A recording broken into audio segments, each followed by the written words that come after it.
महेश अपने परिवार के साथ एक छोटे से गांव में रहता था। उसके परिवार में उसकी पत्नी रीना और 2 बच्चे थे। महेश अंडे सप्लाई करने का काम करता था। स्वभाव का बहुत ही गुस्सैल और थोड़ा मक्कार किस्म का आदमी था। रीना उसके स्वभाव से बहुत ही परेशान थी। बच्चे भी अपने माता पिता के आने के बाद डरे सहमे से बैठे रहते। ये क्या बनाया है खाने में है? जब देखो रोज दाल बना के रख देती है। जितने पैसे तुम घर में देते हो उससे सिर्फ दाल ही आ सकती है। सब्जी पता है कितनी महंगी है। मुझे नहीं खानी दाल वाल, मेरे लिए ऑमलेट बना के लाओ। रीना बहस करना सही नहीं समझती और रसोई में जाकर ऑमलेट बना लाती है। फिर बच्चों के लिए भी ऑमलेट बना देती है। माँ, तुमसे अच्छा ऑमलेट कोई नहीं बना सकता। सच में माँ, तुम्हारे जैसा कोई ऑमलेट नहीं बना सकता। कितना टेस्टी होता है। बस बस, इतना सर पर चढ़ाने की जरूरत नहीं है अपनी माँ को। रीना जो कुछ भी करती है महेश को कभी भी पसंद नहीं आता। छोटी छोटी बातों को लेकर वो रीना से लड़ाई करता रहता। एक दिन दोपहर को बच्चे अभी स्कूल से आए ही थे कि एक आदमी रीना के पास भागा भागा आता है। भाभी, महेश दुकान से पैसे चुरा कर भाग गया है और उसने मालिक से कर्जा भी लिया हुआ है। ये तुम क्या कह रहे हो भैया? मुझे तो इस बारे में कुछ भी नहीं पता। और कर्जा किसके लिए? हमें तो कर्जे की कभी जरूरत ही नहीं पड़ी। मैं तो बस आपको बताने चला आया। अभी थोड़ी देर में यहाँ पर पुलिस भी आएगी पूछताछ के लिए। हे भगवान, ये क्या हो गया? मुझे तो कुछ भी नहीं पता। मैं क्या बोलूंगी? उस आदमी ने तो मुझे कभी कुछ बताया ही नहीं। थोड़ी देर में वहां पर पुलिस पहुंच जाती है। वो रीना और बच्चों से पूछताछ करती है, लेकिन पुलिस जान जाती है कि इन लोगों को कुछ भी नहीं पता। इसलिए वो ये बोलकर चले जाते हैं कि अगर वो घर आए तो हमें इत्तला कर देना। पुलिस के जाने के बाद रीना सर पकड़कर बैठ जाती है। दोनों बच्चे आकर उसके आसपास बैठकर दिलासा देने लगते हैं। माँ, तू क्यों परेशान होती है? तेरे को पता ही था ना कि बाबा कैसे थे। हम है ना माँ, सब मिलकर कर लेंगे। रोते रोते रीना अपने बच्चों को गले से लगा लेती है। अब उसे सामने आगे का समय बिल्कुल अंधकार में दिख रहा था। वो तो पढ़ी लिखी भी नहीं थी कि कहीं नौकरी कर लेती। क्या काम करेगी ये भी वो नहीं सोच पा रही थी। अभी तो वो उस दुख से उबर भी नहीं पाई थी कि महेश धोखा देकर चला गया है। 2-4 दिन इसी तरह निकल जाते हैं। मरता क्या न करता। आखिर में रीना को घर से काम के लिए निकलना ही पड़ा, पर उसे समझ में नहीं आ रहा था कि वो आखिर करे तो क्या करे। शाम के समय वो दोनों बच्चों के साथ बैठी होती है कि तभी, माँ, बहुत तेज भूख लगी है तो हमारे लिए ऑमलेट बना दे, हम उसी के साथ रोटी खा लेंगे। तभी रीना को एक आइडिया आ जाता है। वो जल्दी से बच्चों के लिए खाना बनाकर लाती है और ऑमलेट बनाने का सामान लेकर आती है। अगले दिन सुबह बच्चों के स्कूल जाने के बाद रीना सारा सामान और अंडे की 2 ट्रे और 2 ब्रेड के पैकेट लेकर बाजार में अपनी एक छोटी सी दुकान लगा लेती है। वो पहली बार इस तरह का काम कर रही थी जिसकी घबराहट उसके चेहरे पर भी दिखाई दे रही थी। तभी, 2 अंडे का ऑमलेट बना दो, जरा तीखा बनाना और 2 ब्रेड लगा देना, ठीक है? हाँ जी, अभी लीजिए, मैं बनाती हूँ। रीना फटाफट तवा गर्म करती है और उसके ऊपर ऑमलेट बनाने लगती है। ऑमलेट बनाकर घर की चटनी के साथ उस आदमी को ऑमलेट खाने को देती है। अरे वाह, मैंने इतनी जगह ऑमलेट खाया लेकिन इतना टेस्टी ऑमलेट है मैंने आज तक नहीं खाया भाई। है और चटनी ने तो 4 चांद लगा दिए भाई। कमाल का ऑमलेट बनाती हैं आप। हाँ, कमाल का। रीना उसे धन्यवाद बोलती है। तभी एक और आदमी अपने बेटे के साथ आता है। 2 प्लेट ऑमलेट बना दो, एक में तीखा कम रखना, ठीक है? ऑमलेट खाने के बाद वो आदमी भी ऑमलेट की बड़ी तारीफ करता है। भाई, मैंने तो आज तक इतना परफेक्ट ऑमलेट नहीं खाया है। मिर्च मसाले का तो इतना परफेक्ट बैलेंस है कि वाह भाई वाह, मजा ही आ गया। ये सुनकर रीना के अंदर थोड़ा सा आत्मविश्वास जागता है। शाम तक रीना काफी सारे ऑमलेट बेचकर घर आती है। बच्चे घर पर उसका इंतजार कर रहे होते हैं।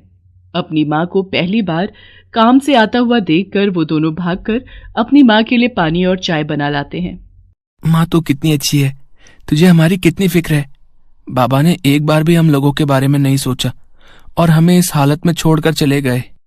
बस मेरे बच्चों, पीछे की सारी बातें भूल जाओ और आगे अपना भविष्य देखो। अब हम तीनों को मिलकर अपना आज अच्छा करना है ताकि हमारा भविष्य अच्छा हो सके। माँ, हम भी तेरे साथ शाम को ऑमलेट बनवाने में मदद किया करेंगे। हाँ माँ, हम स्कूल से आकर जल्दी से अपना काम खत्म कर लेंगे और फिर शाम को आपके साथ मदद किया कर। तीनों माँ बेटे बड़े हौसले के साथ अगले दिन से अपना काम और अच्छे से शुरू करते हैं। अब शाम को रीना के पास ग्राहकों की भीड़ लगने लगी। अमित और राहुल ग्राहकों को ऑमलेट सर्व करते थे। अब रीना ऑमलेट ही नहीं बल्कि उबले हुए अंडे और मसाला अंडे, मसाला ऑमलेट, बटर ऑमलेट और अंडा मैगी बनाने लगी। उसके पास अब हर तरह के ग्राहक आते और बच्चों को खासकर अंडा मैगी बहुत पसंद आती है। तीनों माँ बेटा बहुत मेहनत कर रहे थे। देखते ही देखते उनकी दुकान बहुत अच्छी चलने लगती है और आमदनी भी अच्छी होने लगती है। राहुल और अमित सुबह दिल लगाकर पढ़ाई करते और शाम को अपनी माँ की मदद करते हैं। बस माँ, कुछ दिन की बात है, फिर हम लोग अपनी पढ़ाई पूरी कर लेंगे और कहीं ना कहीं अच्छी नौकरी भी करने लगेंगे। भाई मैं तो नौकरी वोकरी नहीं करूंगा, मैं तो बस माँ के काम को आगे बढ़ा लूंगा। मैं कहता था ना माँ, तुझसे अच्छा ऑमलेट और कोई नहीं बनाता। देखो आज तुम्हारे हाथ का ऑमलेट कितना फेमस है। मेरे बच्चों, मैं जानती हूँ तुम सुबह से लेकर रात तक लगे रहते हो, कितनी मेहनत करते हो। देख लेना, एक दिन भगवान तुम्हारी मेहनत का फल तुम्हें जरूर देगा। धीरे धीरे समय बीतता है और रीना के दोनों बच्चे अपनी पढ़ाई खत्म कर लेते हैं। वो अपनी माँ का साथ इसी तरह देते हुए आ रहे थे। राहुल ने तो पहले से ही ठान लिया था कि जैसे ही उसकी पढ़ाई खत्म होगी वो कहीं अपनी छोटी सी दुकान कर लेगा। माँ, क्यों ना हम लोग मिलकर एक दुकान ले लें? तुम्हारे ऑमलेट वैसे भी लोगों को बहुत पसंद आते हैं। बरसात भी आने वाली है, कितनी बार भारी बारिश की वजह से हम लोग रेडी नहीं लगा पाते। ये बात तो तूने 16 आने सच कही है। बरसात में कई दिन हमारे बगैर कमाई के ही निकल जाते हैं। माँ, राहुल ठीक कह रहा है। कल मैं और राहुल जाकर कोई दुकान देखते हैं, वहीं आसपास ही लोगों को पता चले हम लोगों की एक दुकान भी है। मैं जानती हूँ मेरे दोनों बेटे बहुत समझदार हैं, वो जो भी फैसला लेंगे सही लेंगे। अगले दिन दोनों भाई दुकान देख लेते हैं और किराया देने के बाद वो अपनी माँ के साथ वहां पर अपना काम शुरू करते हैं। अब रीना के हाथों का ऑमलेट लोगों को इतना पसंद आने लगा कि लोग दूर दूर से भी वहां पर ऑमलेट खाने आने लगे थे। वहीं पास में बच्चों का एक इंस्टीट्यूट खुल गया।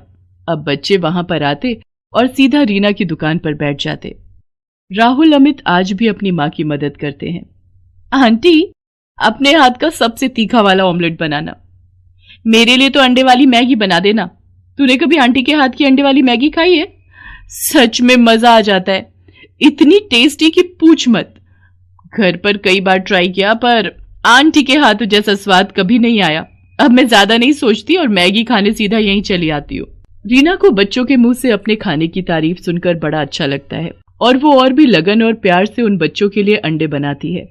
एक दिन रीना सुबह जब दुकान खोलने आती है तो देखती है कि चारों तरफ अफरा तफरी मची हुई है। लोग अपनी अपनी दुकानों से अपना सामान निकाल रहे हैं। अरे भैया जी, क्या हो रहा है? इतना शोर शराबा और ये लोग बाग अपनी दुकान से सामान क्यों निकाल रहे हैं? अरे बहन जी, आप भी अपनी दुकान का सामान जल्दी निकालो। जिस दुकानदार ने ये दुकान किराए पर दी है, यहाँ की सब दुकानें इल्लीगल हैं। हाँ, जिन्हें सरकारी महकमा के लोग बंद करने आने वाले हैं। ये सुनकर रीना अपना सर पकड़ लेती है कि अभी तो थोड़े से हालात सही होने शुरू हुए थे, अब ये क्या हो गया। वो अपने बेटों को फोन लगाती है और दोनों बेटे अपनी माँ की मदद के लिए आ जाते हैं। अब उन्हें दुकान का किराया दिए हुए 10 ही दिन हुए थे। रीना थोड़ा विचलित हो जाती है। वो लोग जैसे तैसे करके दुकान का सारा सामान निकाल कर बाहर ले आते हैं और सरकारी लोग आकर दुकानों पर ताला लगा देते हैं। पता नहीं भगवान की क्या इच्छा है, जब भी थोड़ा समय अच्छा होने लगता है तभी कोई बड़ी मुसीबत आने लगती है। माँ तो फिक्र क्यों करती है, हम देख लेंगे, कुछ ना कुछ हो जाएगा। रीना अपने दोनों बच्चों के साथ वापस वहीं फुटपाथ से शुरू करती है जहां उसने पहली बार अंडे की रेडी लगाई थी। जैसा कि रीना को डर लग रहा था कि अब क्या होगा, फिर दोबारा से काम कैसे शुरू होगा। फिर ऐसा रीना के साथ कुछ नहीं हुआ। उसके हाथों का स्वाद लोगों को उसके पास खींच ही लाता है। धीरे धीरे 1 साल का समय बीत जाता है। रीना के हालात बहुत ही अच्छे हो जाते हैं। धीरे धीरे उसके पास थोड़ी बहुत जमा पूंजी भी इकट्ठी हो जाती है, जिससे उसका आत्मविश्वास और बढ़ जाता है और वो अपने काम को आगे बढ़ाने का सोचने लगती है। राहुल को अपनी तरह ऑमलेट बनाना सिखा देती है। अब माँ बेटा दोनों मिलकर दोनों अलग अलग जगह पर दुकान लगाते हैं और दोनों जगह की आमदनी से उनके हालात बहुत ही अच्छे हो गए। अमित ने एक अच्छे से ऑफिस में जॉब कर ली।